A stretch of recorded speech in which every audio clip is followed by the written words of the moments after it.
Hello everyone, welcome to my channel. कैसे हैं आप सब? उम्मीद करते हैं आप सब अच्छे होंगे।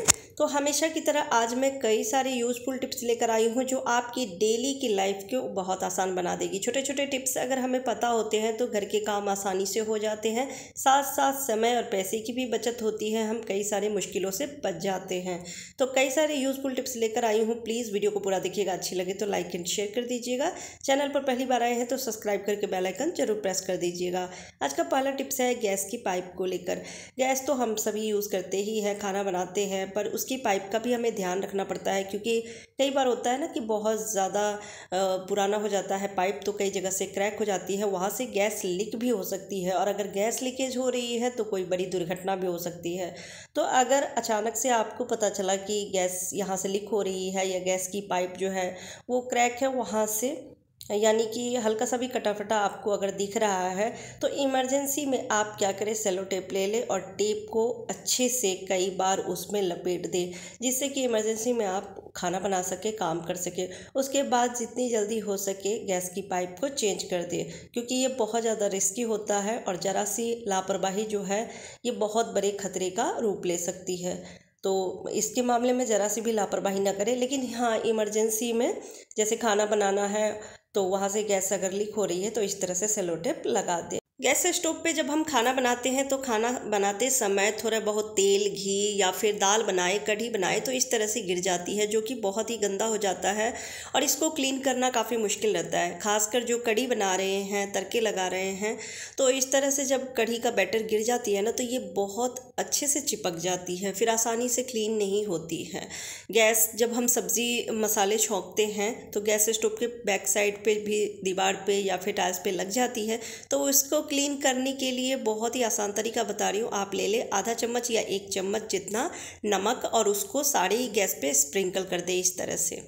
तो इस तरह से सारी जगह स्प्रिंकल कर दे। नमक जो है क्लीनिंग में और स्क्रबिंग में बहुत ही अच्छा काम करती है, तो इससे आप आसानी से क्लीन कर सकते हैं, बहुत अच्छे से क्लीनिंग हो जाती है। और अब ले ले कोई भी सॉफ्ट वाली स्क्रबर और इस तरह से आपको स्क्रब कर देनी है।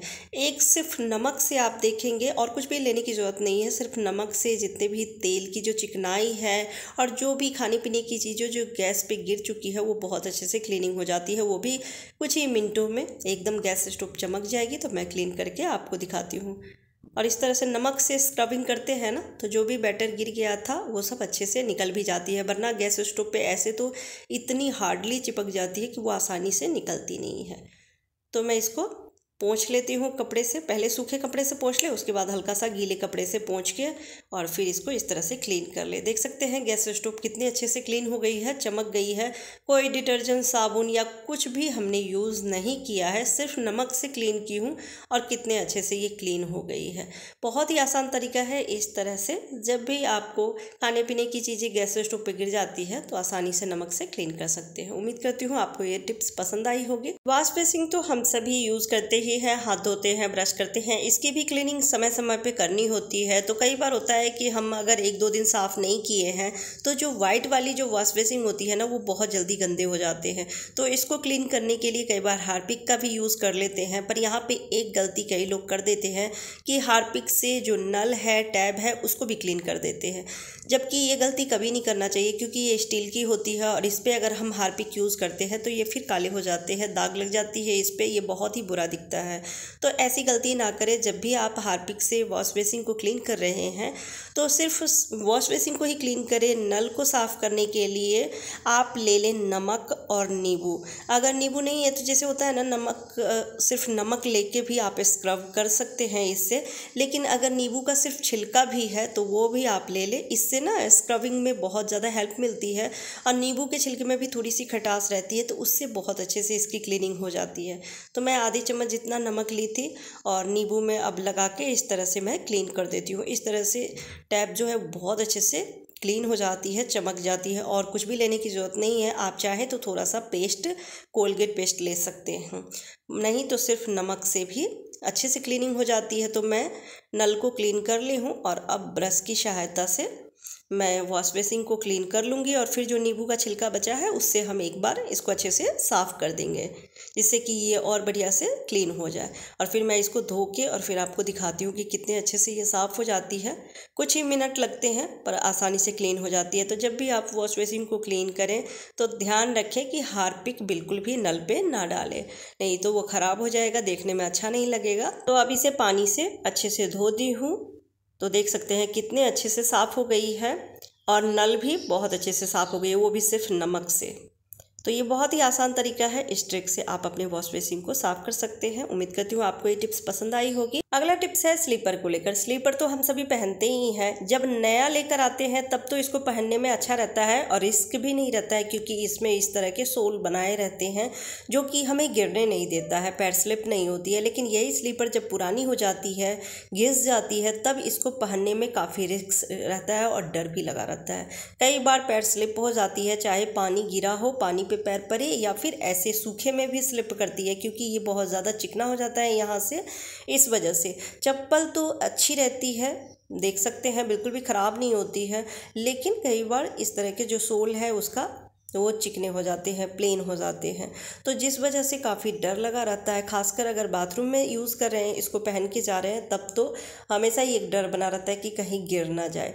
और चप्पल ठीक है तो इसको फेंक भी नहीं सकते हैं, तो उसके लिए बहुत ही बढ़िया तरीका बता रही हूँ कि अगर आपके पास भी ऐसे चप्पल हैं जिसे आप फेंकना नहीं चाह रहे हैं, तो उसको आप किस तरह से यूज़ करेंगे। तो आप ले लें मेटल की चूड़ियाँ, लाह की चूड़ियाँ या फिर कांच की चूड़ियाँ ना लें, क्योंकि जो लाह की चूड़ी है अगर हमें इसे गैस पे गर्म करना है तो वो मेल्ट होने लगेगी, और कांच की चूड़ी टूट जाती है जब हम ज़्यादा गैस पर रखेंगे इसको। तो इसके लिए मेटल की चूड़ियाँ लेनी है और मेटल की चूड़ियाँ को गैस पे गर्म करनी है, और गर्म करके जो पुराने चप्पल हैं जो बिल्कुल ही चिकना हो गया है, स्लिप कर रहा है, तो उस पर जगह जगह इस तरह से हमें खाद बना देनी है। और खाद बनने के बाद फिर ये स्लिप नहीं करेगी, फिर आप पुरानी चप्पल को भी यूज कर सकते हैं। तो जहाँ जहाँ आपको लगे कि ये बिल्कुल ही प्लेन हो गई है तो वहाँ पे इस तरह से खाद बना दीजिए और फिर आप इसको पहन सकते हैं, बिल्कुल नए जैसा हो जाएगा।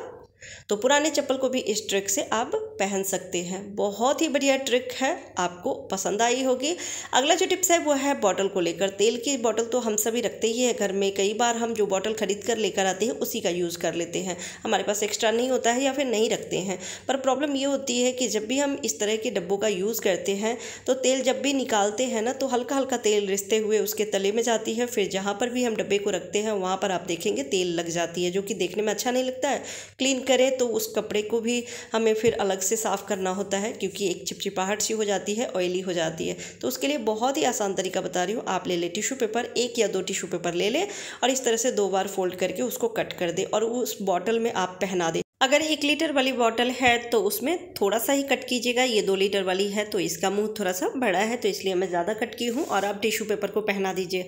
अब तेल जब आप यूज़ करेंगे ना तो ज़रा सा भी तेल नहीं गिरेगी भी तो टिश्यू पेपर ऑब्जर्व कर लेगा, सोख लेगा। तो मैं थोड़ा सा लगा के और फिर आपको दिखाती हूँ।